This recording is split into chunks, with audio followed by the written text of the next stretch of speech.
You shut your mouth when you're talking to me. Hold it. This is getting confusing. You didn't always hate each other. There had to be some nice moments during the courtship, maybe?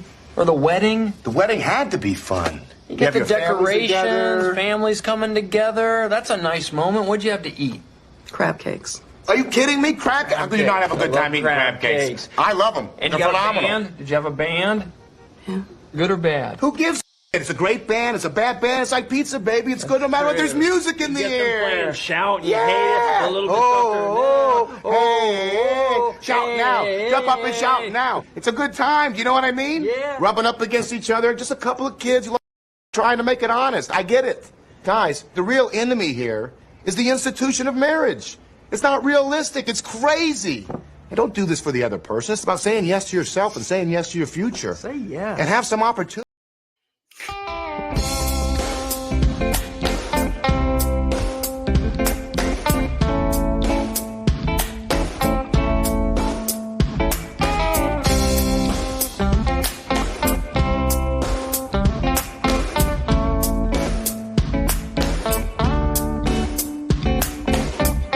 Now get ready for another exciting episode of We're Just Guinn, where comedy meets life.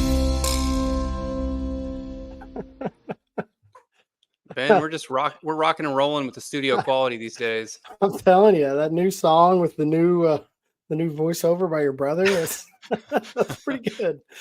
That's pretty good, man. We still haven't spent a dime in production, so we're golden. All the money's going straight into the pod. That's true. We're just reinvesting. We're not realizing any gains. We're just putting it right back in the pod. Well, Ben, man, why don't we get into it? Yeah. Sorry. Yeah, we'll have a shorter show tonight. We have our guest is flying, so we do appreciate Mr. Jim Guinn catching. Yeah. That was free too. And it's only going to play one time. Way to go, Colin. That's right. Exactly. I'm figuring it out. Always learning.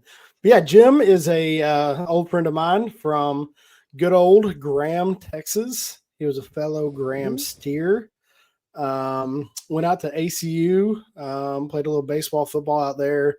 He'll get into that a little bit probably in kind of his journey into what he's doing now, which is a lot. But like I was saying, we do have a little bit shorter time frame because he is traveling. So we do appreciate him hopping on. I'm sure the Wi-Fi there at the airport, DFW, right, Jim? You're at DFW? Yeah. I'm sure that's good. Flying into College Station. But yeah, well, Jim, thanks for coming on, man.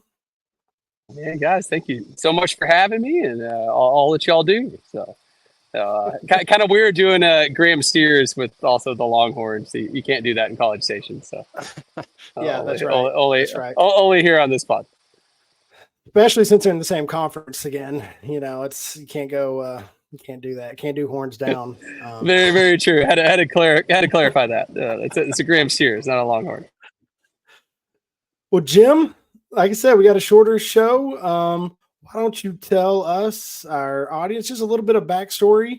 You don't have to go all the way back, but kind of out of high school, your journey. I didn't even know. And if anybody ever, caught it, our video we started out with was a scene from Wedding Crashers with a mediation. That was the first thing when Chip told me what he was getting into. I guess it was probably 10 years ago now. He's like, Wedding Crashers, the opening scene. He goes, that's exactly what I'm going to be doing. So that's the pretty much sums it up. Yeah. So and there's not a lot of clean mediation videos from film or television. So we did have to edit that just a little bit. Yep.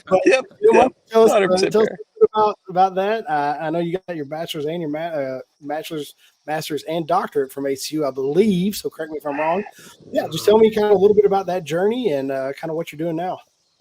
Oh man, absolutely. So thanks. So I could ramble on for 30 minutes about mediation, conflict resolution, but you pretty much summed it up. The whole throw some miles our way. People getting mad at you instead of the people around you. That pretty much sums up the conflict resolution process. So really at its core, I always tell people when they ask me what I do for a living, all I do is mediate. And people are like, no, well, really, I mean, you're a professor, you do X, Y, and Z. It's like, no, really, all I do is mediate. And they're like, well, so you teach management courses? It's like, yeah, really, all we talk about is mediation. Well, marketing courses, sales, negotiations. Like, nope, yep, pretty much the same thing. So, kind of think of myself kind of like Dave Chappelle, that I keep every time I stand up at A&M every year. It's like, oh, they're going to cancel me after this one, but it's been 10 years, still running somehow. And then also the added benefit of all my crazy mediation stories, which I recognize from previous podcasts and your rating that I cannot share some of those. That is, if this podcast has an X-rated version, we can share some of those stories. But really at the end, it's all about dealing with conflict. So my background, grew up in Butler, best friend in the world, fellow Graham Steer, like you said, couple baseball guys that didn't really have a backup plan, or at least I did. Maybe you did, but just always assumed, we're gonna go go pro, gonna go play pro ball. So fortunately for me, hey Jim, my mom still thinks like she'll be watching the Rangers game. Like, Ben, they really need you coming out of the pen. Like, they just don't have any bullpen arms. It worked for Dennis Quaid. I don't think they really need like a 75-mile-an-hour fastball. But hey, dude, if Dennis Quaid can do it, dang it, we can too. So fortunately for me, I had a major back surgery, so I'm like Uncle Rico. I'm like, like if it wasn't for that back surgery, like clearly throw a football over the mountain. So got to be honest, looked at it, was done playing ball because of my back, and had to get a master's degree. It was going to be free, and there was one in conflict resolution. I was like, well, all right, fair enough. Let's give that a shot at ACU. So I ended up doing that. Did the master's program, going to the doctorate program, and ended up going to work for an amazing man named John Duncombe down in College Station, Texas. And if any of you listening are Aggies or know any Aggies, you know that they're very friendly, very amazing, but you do not live in College Station, Texas, and not become a part of the amazing, nice Christian cult that is Texas A&M. So lasted about 4 years or so before they like shaved the sides of my head and put the blood on the sidewalk. And my daughters say whoop and gig 'em now. And I got tired of asking the questions of like, hey, so you go to A&M? I'm like, no. Like, oh, you went to A&M. It's like, no, your parents went to A&M. I'm like, no, like, I don't know. They're like, oh, so you work there? It's like, no. Like, are you a communist spy? It's like, wait, do I say no? Like, is that weird? Like, I don't know what to do here. I bet your dad loves that. And I bet if his dad was still around, he would absolutely hate that. Oh, so brutal. My dad played at Baylor. My grandpa played at Texas, cousin OU, Virginia, Florida, all over the place. They all only agreed on one thing: to hate Texas A&M University. So that was like the only thing. And so, but man, you don't really have a choice down there. So ended up working for this amazing mentor that just kind of, he was multi-millionaire, got into conflict resolution later in his life, and kind of threw me to the wolves early on, and got to do a bunch of crazy mediations and learned so much from him. And he also had a nonprofit as well that handles all the family cases, CPS cases, divorce cases in Brazos County and 7 contiguous counties around it. So I got to kind of jump into both those fields and kind of fell in love with conflict resolution. And man, it's kind of been a lot of fun and fun journey. So. Jim, thinking back to your coursework at ACU, was it a lot of, I'm trying to think, not that I know anything about conflict resolution, was it some psychology and sociology? And I imagine it's pulling from a lot of different fields. Sure, absolutely. So I think, now being in the academic world for the past 10 years or so, we like to add a ology on the end. We don't really know what the heck we're talking about. But yes, at the end of the day, psychology, sociology, but really at the end of the day, conflict resolution is all about understanding who somebody is that you're dealing with, what triggers them emotionally, and then what techniques can lower that emotion, and really what styles can kind of adapt to that there. And what kind of work? I'm sorry, Colin. What kind of work have you done, because I don't even know that Ben was sure. So obviously you're at A&M in some capacity, but have you worked in like private sectors where you are representing a client, or are you always coming in third party to mediate two different clients? No, man, great question. So, starting out, so my mentor, John Duncombe, had a incredibly successful business that I was fortunate to learn from him on and take over, that dealt with exactly like you said at the end. People are in conflict, they're suing each other. They've, I don't know if I can say it on this podcast, but had the wife shot the husband in the throat prior to the mediation. It had a lot of crazy things where the conflict is very severe, whether it's corporately or family.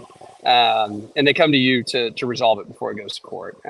So that was really the bread and butter, was dealing with conflict once it had escalated. We had a bunch of government contracts to train people in mediation, certify people, and I guess about I'm getting old, about 9 years ago, 8-9 years ago, started to have a lot of people come to these trainings that were big HR directors for Cowboys, Chevron, and bunch of different organizations, had preachers, superintendents, just the kind of people from all over start coming to these trainings, and was like, hey, do you guys really want to mediate? Like, because it's kind of crazy. You got to be kind of weird to want to do this. And they were like, well, absolutely not. We just want the skills to resolve conflict. So went to him and was like, well, hey, I mean, instead of you sitting through a state certification that's 40 hours long and listening to my BS, what if we just tailored it to the conflicts you dealt with, did some practical skills, and did online training as a way to, one, continue education because you got to pay for it anyway, but two, kind of give you those practical skills to speak the same language around conflict. And the in-person is more, it's about four hours a day long training, kind of dealing with specific conflicts you face. And they're like, well, maybe, it's like, it's a lot cheaper. And they're like, perfect, we're in. So really kind of took that over, kind of went crazy. Don't sleep much, and kind of went wild all over the country doing those trainings. And Ben can attest, I used to have like beautiful hair. It was like Thor. It was like just flowing and just locks and thank you. Yeah. And amazing. And man, ended up in the hospital with like 2 million platelets. Lost all my hair, completely bald. Like I looked like a cracked out scarecrow. Kind of like Joaquin Phoenix in the Joker, if you've seen that one. It's kind of a move there at like mid 20s. And my wife, who's amazing, was like, hey, you idiot. What are you doing? If you make a bunch of money and you don't live to see 30, what are you doing? So ended up selling that company and going to teach at A&M, and promised my wife that I would only have 7 jobs at a time. And got away with that for a few years until I turned to C Corp. One of the companies into C Corp and rolled a bunch of LLCs underneath it, and thought that was just one job, but she caught me. And so really, unfortunately had to sell that. So really it's core. Sorry, it's kind of a long-winded answer to that, but conflict resolution in a bunch of different areas. It's a blessing and a curse, where there's no organization that doesn't have conflict. They just may not call it conflict. So a lot of our trainings would be human performance, change management was a fun one, leadership, really whatever it is that's going to diversity. Hit the buzzwords to get hit the budget. But at the end of the day, it's all about people and helping people communicate with other people. So it's funny, Jim. I didn't know what, there's a lot of people we grew up with that you probably could guess what they may do later in life, right? I honestly thought you would probably get into oil and gas because that's what your family has done. You may have thought the same thing for me. But it's funny that like I would have, not knowing what you would have gotten into, I would have said Jim Guinn's going to be successful because that's just like who Jim Guinn is. And I am curious. I catch you. You made it seem like you got into conflict resolution mediation just because that was a program offered at ACU. Was there anything more to that? I'm just curious why like that route, because I never would have guessed that in a million years for you. Not that I wouldn't think you would have been successful, like I said, but was there truly just, hey, like this thing is offering, it's going to be free for me. I'll go do it type thing. Oh man, first you're gonna make me blush, but man, right back at you. So, yeah, full disclosure, I can count on one hand the best people I know in the world. Ben Butler's on one of them. So enough with the mushy, BS side of things. Man, so early on, like I say, it really was all right, which degree can I do? I got to pick something, get into it. And, it was really interesting. So I have to credit my wife, which if you ever meet my wife, you'll look at her and talk to her and be like, oh man, yeah, Jim must be loaded. Not true. It was really a 5-to-1 girl to guy ratio at Abilene Christian University, which is just a dream. Just win by default, like my Cowboys are going to do the NFC East this year. So that really was it. Proposed right before we graduated. She didn't know any better, and then she became a night shift ER nurse for 10 years. So the people she would deal with, combined with the stories of me and mediation, I was like, baby, that's what's out there. If you ever leave me, like, there's I'm not that bad. I'm as good as you can get. I'm as good as you can get. Like, I mean, hey, sorry. So I was gonna say, Jim, you had to lock her down in the Abilene bubble. That's it, man. It's the Abilene bubble. It's not even like the Baylor bubble. You gotta like that's a little bit harder. So Abilene bubble, there's not much around. So as y'all know with Brownwood, so it extends to the bubble. So no, all that being said, it was really interesting. It wasn't, and it's always the same with our trainings and things, that I never have people come up after the training and like, Dr. Guinn, you just changed my life and my work, and I just want to apply these to. No, people come up after training or call me later, years later, students or whatever, email, and they're like, so I had this sister-in-law. I have this mother-in-law. I've got my brother, dear Lord, my roommate, my this. And, it was really interesting. It was more, which, Ben knows my family. That's amazing. And I absolutely love them, but they butt heads a lot. It's just really fun. It was almost more seeing how those skills and concepts applied to everyday life, with family and relationships and things, that kind of got me hooked on it. And then that was really where it was like, okay, this is something I really, really love, really passionate about. And no matter what job I do, I'm going to end up bringing it back to conflict. Yeah, for sure. So, Jim, when you were talking about in the example of a marriage and the husband and wife need conflict resolution, I find it hard to believe if they're so mad at each other that they would even be willing to come to the table without just having their lawyers digging their heels in. How does it come to a point where they're both willing to come to you for your services instead of just trying to get everything they can from the other person? Sure. No, I think that's a great point. So I think the frustration of that is what kind of forced me into everything else that I do in terms of trying to get on the front side of conflict. Because like you said, when heels are dug in and people are, triggered, a lot of times you can only mitigate the damage. And so, I guess answer it two ways. If people are dug in and they're getting divorced or they're upset or it's a business dissolution between two partners or somebody suing somebody, 99 times out of 100, the court's going to force them to either a nonprofit or for profit because it's cheaper, more effective. It's way quicker. Okay.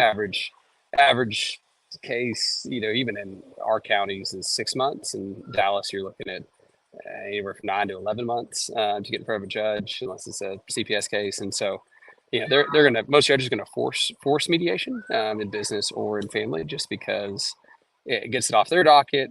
Maybe they don't resolve everything, but they resolve something. And then, our job as mediators is, all right, you're forced there, you're pissed, you don't want to be here. Judge is making you be here. How do we get you to resolve it? And really at its core, it's, well, you don't have to resolve everything. We'd love to resolve everything, but even if we resolve something, it's something else you don't have to litigate. So even if you don't care about the other person, you hate them.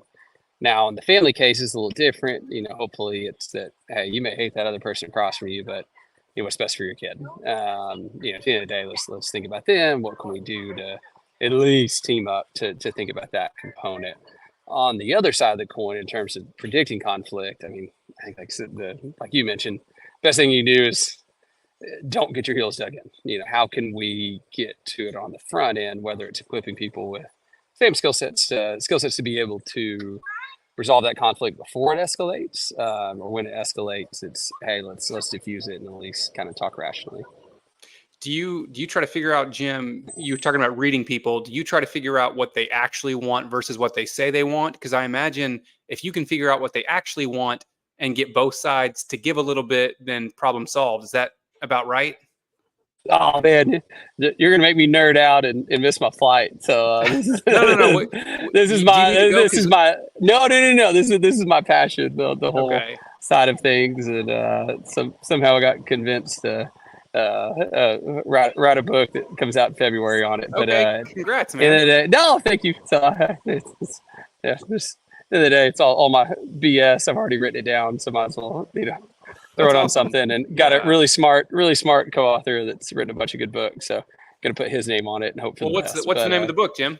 It's called How to Get Along with Anyone. Okay. So the brilliant person behind it is Dr. John Elliott, sport psychologist for a bunch of pro sports teams, and awesome guy, and grandson of T.S. Eliot. So he's he's written a lot of very successful books. So for some reason, he let me be a crazy person on it. But well, that has the kind of title that I could see on the bestseller list. It's a very sort of like, thanks to you guys. So at least, hey, I'll send you a couple of copies. I'll buy for you. At least two people will buy it besides our mom's been. No, done. Hey, we know our moms will hopefully buy it, Ben. So at least I got a few copies. I got a couple book reviews in the works, Jim. So I'll just add yours to the list. Done. And you can see from the Cowboys bracelet, you're not going to hurt my feelings, Colin. If you say it sucks, I don't have any feelings left. And now being an Aggie fan is just brutal. But long-winded way of saying, at the end of the day, conflict resolution is about reading the person.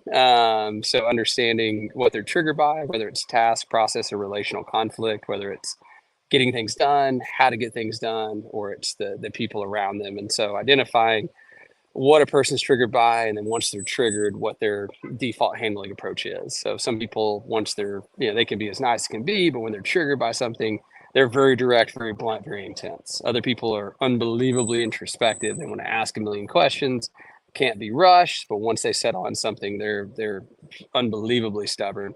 Some people, they can't help it. They're never going to tell you what they want. They're going to be as evasive and inquisitive as possible, trying to lead people to solutions. And then other people just avoid until it's something that really matters. And then boom, they're on. So that's kind of the core of all conflict, is figure out, as you said, what's driving it, but more first, who that person is, what they're triggered by, and really what they care about. Because once we know that, then it's pretty easy to narrow down on, sure, are they doing a bunch of smoke screens, or are they really into what they're doing? Right. Sure. Yeah, it's fascinating. Do you put a lot of stock in what like Chris Voss has to say, or is he a little bit too? I do like his. If you might doesn't know, Chris Voss, I think he was like an FBI. Yeah. What's the word I'm looking for? Hostage negotiator, right? Or an FBI. Whatever it's called. And sorry, you there? Oh yeah. I think sorry about that. You there, Jim? Audio cut out, but Jim was saying, did you mean hostage negotiator, Ben? Yeah, hostage. Yeah, or he's a negotiator, and his big thing was just how you kind of talk to people. Mm-hmm. Makes a big difference. You label things. You don't do a lot of leading questions. Very open ended. Is there? I imagine that's a lot of it. I am interested in if any of these big companies you've talked to are like, Jim, just come talk to our sales team like twice a month or every other week. Like, just come up here, please. Just talk to our sales team. Like, that's all I want you to do. Is that something that you thought maybe? It sounds like you've done that before, and I'm just curious, like, how often is it just sales related that you're going to talk to people about? Man, no, great question. So I think one, Voss is awesome and amazing, and just along with a lot of other very smart people out there that I tell companies and groups all the time. I mean, please do this training, read this book, do this, do this, do this. The only thing that we focus on is how to read people. Just right, who are they? What are they triggered by? What do they care about? Once you know that, there's a bunch of techniques, and you can talk to some experts about how to deal with that. Obviously, we have some preferences, but at the end of the day, if you don't know who you're dealing with, how to build rapport with them based off their style, then you're kind of wasting your time. So, for some people, boss stuff's going to work amazing. Other people, you need crucial conversations. Other people, you need X, Y, and Z. But on the sales side of things, I guess my best example, I did a training with Bell Helicopter sales team and a bunch of people from Russia and China and kind of all over the place. And I did this training. Then I flew out to Midland, Texas, and I put on my jeans and boots like we do in Graham Ben. And I did a human performance training. And then I got on a flight to Huntsville, Alabama, and worked with the school district coaching staff and on parent-teacher conflict. And it was the exact same training. So I didn't do anything different. I just changed my clothes, changed a few examples. And at the end of the day, it's like, hey, you're upset with somebody, here's who they are, it's what they do, and X, Y, and Z. And I wore a blazer in one, and jeans and boots in the other, and a Dallas Cowboys polo in the third. And at the end of the day, it's all about people and what they care about, what they're upset about, and back and forth. And so I always tell people with my trainings that, hey, I'm probably gonna get pulled over on the way to the airport now, but for better or worse, gotten out of 37 straight speeding tickets and up a bunch of money in poker this year, and I can win rock, paper, scissors 9 times out of 100. So if you don't want anything else in our trainings, at least hopefully it'll help you use it in the gray areas. But at the end of the day, it's just, can you understand who people are, what they're upset about, and what they're triggered by, and a style to match it, and you're probably gonna be in pretty good shape, unless the wife has shot the husband in the throat prior to the mediation, and then all bets are off. I don't know what to tell you. So actually, attorney actually said she goes, "This with the 22, it doesn't count." It's like, I don't know. It seems like it kind of would count. It's a rim fire. Exactly. So exactly. So yeah. Ben, we're coming up on a half hour here. You got anything else to close us out with, Jim? Oh, I don't know, about an hour worth. No, I'm just kidding. Love to have you back on, Jim. Man, would love to. And seriously, thank you for all you guys do. I've absolutely enjoyed listening to other podcasts. So sorry, I'm not the prototypical podcast person. So, but no, you're great. You're great. Let me know if y'all want to have an uncensored podcast, and I can share some favorite stories as well. Well, Jim, it was good meeting you, man. And if we do have you on again, I wanted to talk about just your experiences at A&M on the academic side of things. So we'll have to catch up sometime. Oh, yeah, that one's a fun one. That one's a fun one. So I promised Chelsea after I sold the company that all I would do at A&M is teach. I would never ever do something else. So in the middle of that right now. So it'd be a lot of fun here in a few weeks. It may be hey, Jim just got fired from A&M, and here's why. Or you know what? Hey guys, like they're still falling for it. So we shall see. And Jim, what was one more time? What's the name of the book, and when is it coming out? Oh man, thank you. It's How to Get Along with Anyone, and it comes out February 18th, and that is because Simon Schuster said that after the election, everybody's going to be pissed, so everybody needs the book. So I love that. That's a great marketing strategy. Never really thought about that. Everybody's pissed off, so might as well read this book. So. See, Jim, my research is on democracy, so everyone's telling me try to get something out here in the next 2 months. It's pretty much my only window. That's it. That's it. Hey, we can cover out a next book on conflict and democracy. Right. All right, buddy. Take care. All these crazy people keep conflict in. Guys, thank y'all so much. I mean, the odds are it's American Airlines. They're going to cancel my flight. So if we'll be back on here in an hour. I'll probably be here. All right. Take care, Jim. Hey, Jim, I appreciate it. Hey, thanks, guys. All right. Bye.